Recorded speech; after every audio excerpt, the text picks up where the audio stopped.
మిథున రాశి గురుగారు, మిథున రాశిలో మృగశిర 3, 4 పాదాలు, ఆర్ద్ర పునర్వసు 1, 2, 3, 4 పాదాలు, ఆదాయం 5, వ్యయం 5, రాజ్యపూజ్య 3, అవమానం 6. మీరు చెప్పినట్లయితే మిథున రాశి వారికి పర్వాలేదు, బాగుంది. కాకపోతే ఆదాయం వ్యయం సమానంగా ఉన్నాయండి. 5, 5 కదండి, ఆదాయం వస్తుంది, ఖర్చు కూడా ఉంటుంది. పొదుపు చేసుకుంటే కొంచెం డబ్బులు మిగులుతాయండి, పెద్ద ఇబ్బంది ఏం లేదు. రాజ్యపూజ్యం 3, అవమానం 6. ఈ సంవత్సరం ఏంటంటే 3, 6 డిఫరెన్స్ ఉంది కదండి, దానివల్ల కొంచెం అవమానం చేయాలని అందరూ మిథున రాశి వాళ్ళు స్వస్థ బంధువర్గంలోనే, స్నేహవర్గంలో ఇరుగు పొరుగు వాళ్ళు చూసి వారసలేనటువంటి వాళ్ళు ఎక్కువగా ఉంటారు ఈ సంవత్సరం వెళ్ళి. అదే ఎదుటి వాళ్ళ విషయాల్లో జోక్యం చేసుకోకుండా నరఘోష తగ్గించుకోవడానికి ప్రయత్నం చేస్తుంది. ముందు నరఘోష ఎక్కువ ఉంటుంది వీళ్ళకి ఈ సంవత్సరం.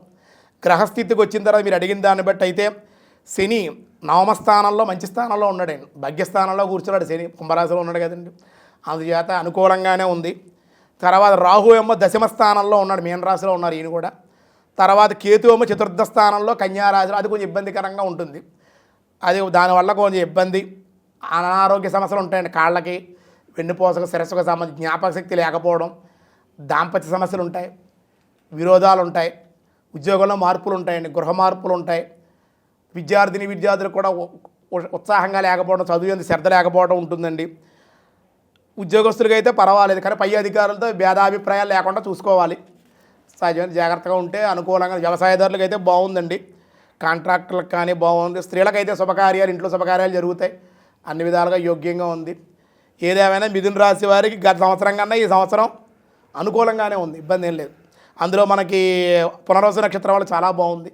ఆరుద్ర వారు కొంచెం జాగ్రత్తగానే ఉండాలి ఈ సంవత్సరం, ఏమండి.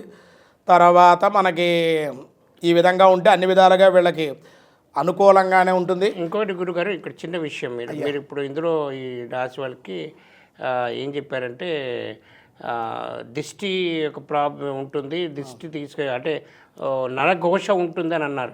ఈ నరఘోష నివారణకి వీళ్ళు ఈ రాశి వాళ్ళు ఏం చేయాలి? నరఘోష నివారణకి వీళ్ళు మనం చెప్పబోయే క్షేత్రాల్లో సాధ్య చేసుకుంటే సరిపోతుంది వీళ్ళకి. కానీ ఆంజనేయ స్వామి, హనుమద్ ఆరాధన, నారసింహ ఆరాధన, క్షేత్ర దర్శనం చేయాలి. దాంతోపాటుగా మీకు దక్షారామానకండి భీమేశ్వర స్వామి ఆలయాలు ఈశాన్యంలో అండి. ఈ మిథున రాశికి సంబంధించిన అసనాబాద్ అని ఉందండి, క్షేత్రం ఉంది అక్కడ దగ్గరలో. అంటే ఈ దక్షారామాన్ శక్తివంతమైన క్షేత్రం అన్నమాట.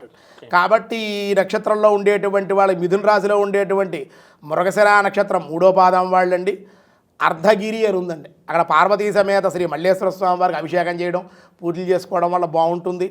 ఇంకా 4వ పాదం వాళ్ళకి జగన్నాథగిరి అని ఉంది, అన్నపూర్ణ సమేత కాశీ విశ్వేశ్వర దేవస్థానం అభిషేకం, అక్కడ అర్చన అవి చేసుకోవడం వల్ల కూడా వీళ్ళకి అనుకూలంగా ఉంది.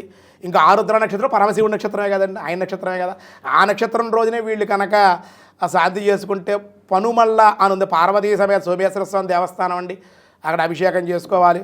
ఆరుద్ర 2వ పాదం గొల్లపాలి అని ఉంది, పార్వతీ సమేత గోకర్ణేశ్వర స్వామి వారి దేవాలయం, అక్కడ అభిషేకం శాంతి చేసుకోవచ్చు. అలాగే 3వ పాదం వాళ్ళు ఆరుద్ర వేములవాడ, మనకు తెలుసు కదా, మాణిక్యాంబ సమేత భీమేశ్వర స్వామి దేవాలయం వేములవాడ, అక్కడ అభిషేకం చాలా క్షేత్రం మంచిది కూడా, విశేషమైన క్షేత్రం. ఇప్పుడు ఈ వేములవాడ మన తెలంగాణలో ఉన్నదా, ఆంధ్రాలో ఉన్నదండి? అది 2 ఉన్నాయి, కానీ నా లెక్క ప్రకారం ఈ తెలంగాణలోదే అయ్యి ఉంటుంది, అది మీకు బాగా తెలిసి ఉండాలి. అందుచేత 2వదండి ఈ ఆరుద్ర నక్షత్రం 4వ కోరాడ అని ఉందండి. కోరాడ భద్రకాళి సమేత వీరభద్రస్వామి వారి దేవస్థానం చాలా విశేషమైనటువంటిది, అక్కడ చేసుకోవాలి. పునర్వసు నక్షత్రం కాదండి, ఆ పునర్వసు నక్షత్రం 1వ పాదం వాళ్ళ గొర్రిపూడని భీమలింగపాడు అని ఉంది. అక్కడ ఆ క్షేత్రంలో పార్వతీ సమేత భీమేశ్వర స్వామి వారు, అక్కడ శాంతి చేసుకుంటే. పునర్వసు నక్షత్రం 2వ పాదం కాకినాడ దగ్గర కరప అని ఉందండి, కరప. ఆ కరప క్షేత్రంలో పర్వతవర్ధన మాట, పర్వతవర్ధని సమేత రామలింగేశ్వర స్వామి దేవస్థానం అభిషేకానికి అది బాగుంటుంది. 3వ పాదం అరకట్ల కట్ట అని ఉందండి, అది కూడా అక్కడ శ్రీ భ్రమరాంబ సమేత మల్లేశ్వర స్వామి దేవస్థానం అభిషేకం శాంతికి చాలా మంచిది. ఈ విధంగా ఈ క్షేత్రాల్లో ఈ మిథున రాశి వాళ్ళు, మీరు అంటే ఇందాక దిష్టి నరఘోష అన్నారు కదా, ఈ క్షేత్రాల్లో అభిషేకం, హోమం కానీ శాంతులు చేసుకుంటే ఈ క్రోధనామ సంవత్సరానికి సంబంధించి బాగుంటుంది, అన్ని విధాలుగా అనుకో. అంటే ఇప్పుడు నరఘోష అనేసరికి మన ఇంట్లో ప్రతి అమావాస్యకి గుమ్మడికాయ కట్టమంటారు, అదొకటి. ప్లస్ ఇంట్లో అంటే మనం ఎవరైనా వెళ్తే నల్ల దారం కట్టుకుంటారు, అసలు ప్రామాణికంగా నల్ల దారం కట్టకూడదని చెప్పి అంటారు, ఇది ఎంతవరకు కరెక్ట్? నల్లదారం కట్టకూడదని ఎక్కడ వెళ్ళలేదు, అది దిష్టికి నల్లదారమే కడతారు. పూర్వకాలం నుంచి మనం నల్లదారాలే కట్టారుగా, నడవని కూడా మనం నల్లదారమే కట్టుకుంటాం. నల్లదారం దిష్టిని తీసేస్తున్నారు, మంచిది, అది కట్టుకోవచ్చు, దోషం లేదు. కాకపోతే ఈ గుమ్మడికాయ అనేది ఇంటి దిష్టి అండి. ఇంటికి దిష్టి, ఇంట్లో నెగిటివ్ ఎనర్జీ పోవడం కోసం, పాజిటివ్ రావడం కోసం ఈ నిమ్మకాయలకు కూడా ఆకర్షణ శక్తి, గుమ్మడికాయ కూడా అంత శక్తే ఉంది. అది కట్టుకున్న మనుషులకైతే కనుక కొంచెం చేయించుకోవాలి శాంతులు, పూజలు, నారసింహ ఆరాధన, హనుమద్ ఆరాధన, రుద్రాభిషేకం, పరమశివుడికి మన్యు సూక్తంతో కానీ, మన్యు సూక్తం కూడా మంచిది, పరమశివుడికి రుద్ర నమ్మక చమకాలతో కానీ, తెల్ల ఆవాలు ఉంటాయి, తెల్ల ఆవాలతో కుశోదకం, తెల్ల ఆవాలతో నీళ్ళల్లో వేసి గంట ఖర్జూరాలు, వీటితో పరమశివుడికి అభిషేకం చేస్తే ఈ నరఘోష, శత్రుబాధలు, బంధు విరోధాలు ఇవన్నీ కూడా తగ్గుతాయి అన్నమాట. ఇప్పుడు ఈ గుమ్మడికాయ అనేది ఎప్పుడు ప్రతి అమావాస్య కట్టాలండి, లేకపోతే ఎలా చేయాలి? అమావాస్య కట్టుకోవచ్చండి, బుధవారం కడితే మంచిదండి.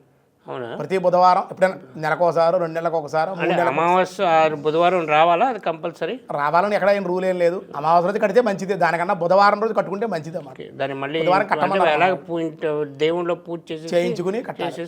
అంటే మనం మామూలుగా నిత్యారాధనలో పూజ చేసి కట్టేయచ్చు అంటారా? చేసుకోవచ్చు, లేదంటే దగ్గరలో దేవాలయం ఉంటుంది, ఏదో ఒక దేవాలయం కూడా వాళ్ళ చేత చేయించండి, కట్టేసి సాంబ్రాణి పొగ వేసుకుంటే ఇల్లు అంతా బాగుంటుంది. ఇంటి దిష్టి పోతే ఇంట్లో నెగిటివ్ ఎనర్జీ కూడా బయటకు నిమ్మకాయల వల్ల, గుమ్మడికాయ వల్ల. అదే ఇంకొక విషయం గురుగారు, ఇప్పుడు ఇలాంటి ఇళ్ళల్లో ఆవు పేడతో చేసిన, అంటే ఈ ప్రమిదల్లో పెట్టి ఆవుకు సంబంధించిన వస్తువులు మనం ఇంట్లో పెట్టుకుంటే నెగిటివ్ ఎనర్జీ పోతుందని అంటారు. అది ఎంతవరకు కరెక్ట్? అదేం కదా, ఆవు పేడతో ప్రమిదలు చేయమని ఎక్కడా లేదండి. మనకి మృత్తిక ప్రమిదిలే చెప్పారు, పూర్వం నుంచి మృత్తికే కదండి. మృత్తిక అంటే మట్టి, దాంతో చెప్పారు. కొత్తగా వీళ్ళు తయారు చేసి కమర్షియల్ చేస్తున్నారు అన్నమాట దీన్ని. ఆవు పిడక మంచిది, ఆవు పిడకతో సాంబ్రాయిని మనం వేసుకోవచ్చు. మీరంటే ఆవు పిడక మంచిదే అండి. ఆవు పిడక మీద సాంబ్రాయిని స్టిక్స్ కానీ సాంబ్రాయిని పొడి నిప్పులు వేసి గుగ్గులం సాంబ్రాయిని ఒకటే కాదు, గుగ్గులం కూడా మిళితం చేసండి. ఆ పొడి వేస్తే నెగిటివ్ ఎనర్జీ పోతుంది. ఎప్పుడు ప్రతి శుక్రవారం శుక్రవారం చేసుకోవచ్చు. శుక్రవారం చేసుకుంటే మంచిదండి. మంచిదండి. ఓకే, చాలా మంచిది.